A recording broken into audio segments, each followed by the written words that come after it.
بسم اللہ الرحمن الرحیم۔ السلام علیکم فرینڈز، اپنی اس نئی ویڈیو میں تمام فرینڈز کو خوش آمدید کہتے ہیں۔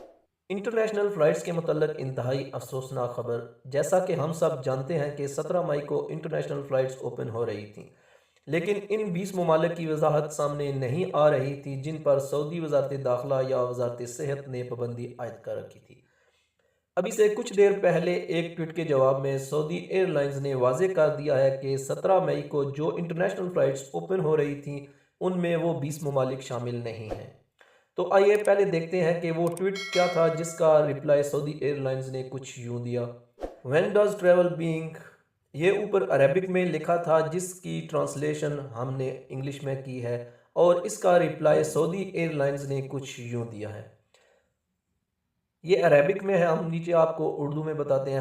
ہمارے مہمان 17 مئی 2021 بروز پیر کی صبح 1 بجے تک تمام بین الاقوامی پروازوں کی معطلی ختم کرنے کے لیے خوش آمدید، اور اس کا اطلاق ان ممالک پر نہیں ہوتا جہاں متعلقہ سرکاری کمیٹی اس سفر کی وجہ سے یا اس سے سفر معطل کرنے کا فیصلہ کرتی ہے جو نئے کرونا وائرس کا پھیلنا ہے۔ ہم آپ کی قیمتی رائے کا شکریہ ادا کرتے ہیں۔ اس کی مزید وضاحت آپ یہ سعودی گزٹ ویب سائٹ پر بھی دیکھ سکتے ہیں جو اب سے 1 گھنٹہ پہلے ہی لوڈ کی گئی ہے۔ سعودی گزٹ رپورٹ کے مطابق سعودی عرب ایئر لائن نے انکشاف کیا ہے کہ 17 مئی سے بین الاقوامی پروازیں دوبارہ شروع کرنے کا فیصلہ 20 ممالک پر لاگو نہیں ہوتا ہے۔ سعودی عرب نے فروری کے شروع میں ہی سفری پابندی عائد کر دی تھی۔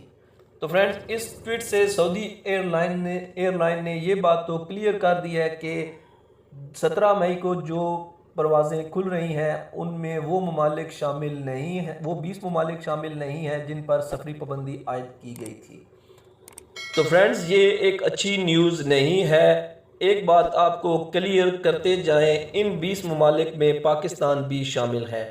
اس سلسلے میں کوئی بھی نئی اپڈیٹ جو ہی ملی انشاءاللہ آپ سے شیئر کرتے رہیں گے۔ آپ کے قیمتی وقت کا شکریہ۔ السلام علیکم ورحمۃ اللہ وبرکاتہ۔